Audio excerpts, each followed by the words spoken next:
जो दुकान पर माल खराब हो जाता है, एक्सपायर हो जाता है या सेल नहीं होता, उसका नुकसान किसको लगता है?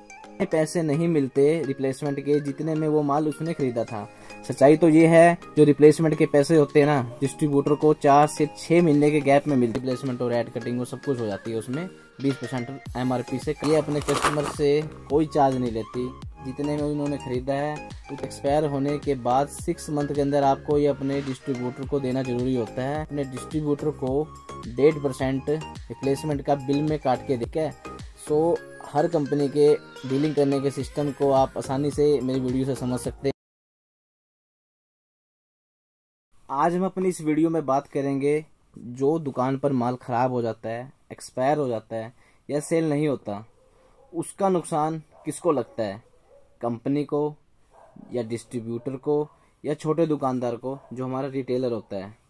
ये प्रॉब्लम हर मार्केट में फेस की जाती है। इस प्रॉब्लम को 2 लेवल के बंदे फेस करते हैं, एक तो डिस्ट्रीब्यूटर और एक रिटेलर्स। ठीक है, दुकानदार का माल जो सेल नहीं होता वो एक्सपायर होने के बाद अपने डिस्ट्रीब्यूटर के पास जाता है उसे बदलवाने के लिए, लेकिन उससे को उतने पैसे नहीं मिलते रिप्लेसमेंट के जितने में वो माल उसने खरीदा था। मान के चलिए हमारे पास ये प्रोडक्ट है, ये हमने 100 रुपये में खरीदा था, लेकिन एक्सपायर होने के बाद ये हमें पूरे पैसे ना मिल करके 20% लेस करके 80 रुपये ही मिलते हैं। तो इसमें हमारा 20 रुपये का दुकानदार का नुकसान हो गया।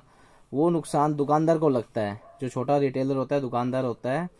तो अक्सर ये चीज़ भी देखी गई है कि ये नुकसान को कुछ दुकानदार फेस कर लेते हैं, सहन कर लेते हैं, लेकिन कुछ रिटेलर्स ये फेस नहीं करते, वो मना कर देते हैं जी हमें तो पूरे पैसे चाहिए।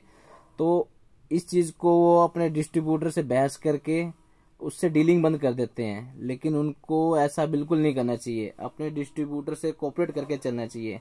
सच्चाई तो ये है, जो रिप्लेसमेंट के पैसे होते हैं ना, डिस्ट्रीब्यूटर को 4 से 6 महीने के गैप में मिलते हैं, वो भी GST या रिप्लेसमेंट का चार्ज कट के।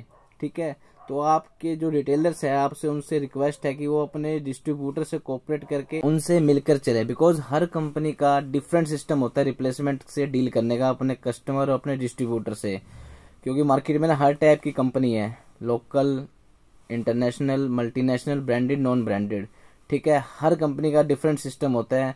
कुछ कंपनियां 20% तक चार्ज करती है रिप्लेसमेंट का, कुछ MRP टू MRP बदलती है, कुछ बिल्कुल भी रिप्लेसमेंट नहीं बदलती, कुछ नई कंपनीज होती है जो हर एक चीज़ की रिप्लेसमेंट देती है। तो सभी का डिफरेंट सिस्टम होता है।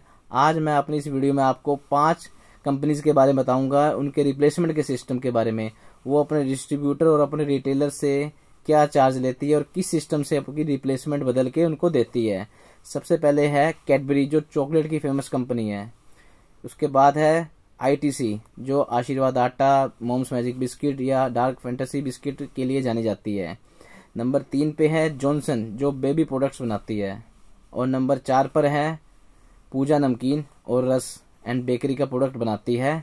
और नंबर 5 पे है लेज एंड कुरकुरे, पेप्सिको कंपनी, जो स्नैक्स की फेमस कंपनी है। चलिए आते हैं डिटेल में समझते हैं एक पॉइंट को। सबसे पहले आती है कैडबरी। कैडबरी अपने कस्टमर से 20% चार्ज करती है रिप्लेसमेंट का।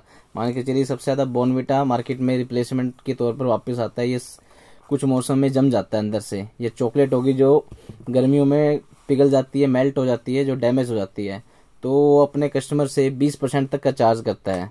और कोई भी रिप्लेसमेंट और एड कटिंग वो सब कुछ हो जाती है, उसमें 20% MRP से कट करे। ठीक है, उसके बाद आता है जॉनसन बेबी प्रोडक्ट। इसमें सभी टाइप के बेबी प्रोडक्ट्स आ जाते हैं। इसमें क्रीम होगी, लोशन हो गए। ये इनकी वैसे एक्सपायरी पीरियड तो ज़्यादा होती है, 3-3 साल की, 4-4 साल की। ये अपने कस्टमर से, अपने दुकानदार से, रिटेलर से 22% तक रिप्लेसमेंट का चार्ज करती है। ठीक है, उसके बाद आता है पूजा नमकीन। पूजा नमकीन की एक्सपायरी 6 मंथ की होती है। ये अपने कस्टमर से कोई चार्ज नहीं लेती, जितने में उन्होंने खरीदा है उतने ही अपने दुकानदार को पैसे पूरे देती है। तो इसमें 1 रुपये भी वो नुकसान नहीं होता इनका उस कंपनी का माल बेचने में। उसके बाद हमारे पास आती है बारी मॉम्स मैजिक, जो ITC कंपनी का प्रोडक्ट है। इसमें dark fantasy biscuit, mad angles, chips, काफ़ी आइटम इसके अंदर इंक्लूड होती है। ये कंपनी अपने रिटेलर से MRP टू MRP चेंज करके देती है। मान के चलिए इस पे MRP कितना है, इस पे 45 MRP है। अगर ये एक्सपायर हो जाता है तो उसको इसके बदले इतने MRP का सामान मिल जाएगा। इसमें एक चीज़ आपने ये ध्यान देनी है कि जो एक्सपायरी पीरियड है, मान के चलिए इसकी 4 मंथ की एक्सपायरी है, 4 मंथ एक्सपायर होने के बाद 6 मंथ के अंदर आपको ये अपने डिस्ट्रीब्यूटर को देना जरूरी होता है। उससे ज़्यादा लेट कर दोगे तो कंपनी इसको रिप्लेस करके नहीं देगी, तो इसका नुकसान आपको लग जाएगा। इस चीज़ का आपको ध्यान देना है कि 6 महीने के अंदर एक्सपायर होने के बाद आपको डिस्ट्रीब्यूटर को देके अपने बदलवा लेना है, ज़्यादा पुराना नहीं करना है। इसके बाद आती है बारी लेज एंड कुरकुरे की। ठीक है, इस कंपनी की रिप्लेसमेंट नहीं होती, 1 रुपये की भी नहीं होती। माल खराब होगा जो भी है आपको चेक करके लेना होता है। हवा निकलेगी, ये सबसे ज़्यादा इसमें हवा निकलने की दिक्कत आती है। ये सेकंड इसमें एक्सपायर होने की। रेड कटिंग इसमें कंपनी नहीं लेती, वैसे तो कुछ भी नहीं लेती, लेकिन कंपनी अपने डिस्ट्रीब्यूटर को 1.5% रिप्लेसमेंट का बिल में काट के देती है। तो आप जो आपका लोकल डिस्ट्रीब्यूटर है, आप अगर उससे आपकी अच्छी बनी बनाई है तो आप कुछ हद तक अपनी रिप्लेसमेंट उनको कंपेल करके, फोर्स करके करवा सकते हैं, बिकॉज उनको 1.5% कंपनी की तरफ से मिलता है। ठीक है, जिसके साथ आपके डिस्ट्रीब्यूटर के साथ आपकी अच्छी बनी बनाई है तो आप उसको कह करके भैया आपको 1.5% मिलता है, आप 2-4 पैकेट आप बदलवा सकते हैं। अगर आपकी सेल अच्छी है ना, 100-200 पैकेट आप हर महीने ले रहे हो अपने डिस्ट्रीब्यूटर से, तो आपके बिना कहे वो बदल देगा। उसके घर से 1 रुपया भी नहीं लगेगा, उसको पीछे से मिलता है।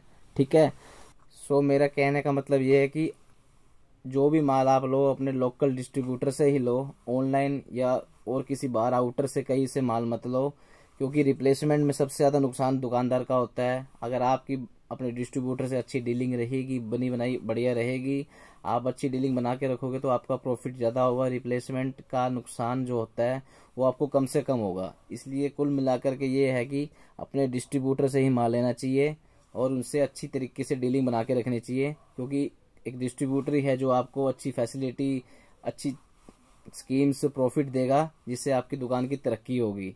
सो मेरी वीडियो अच्छी लगी हो तो मेरे चैनल को सब्सक्राइब करें और भी मेरी वीडियो देखने के लिए मेरे से जुड़े रहें। Thank you.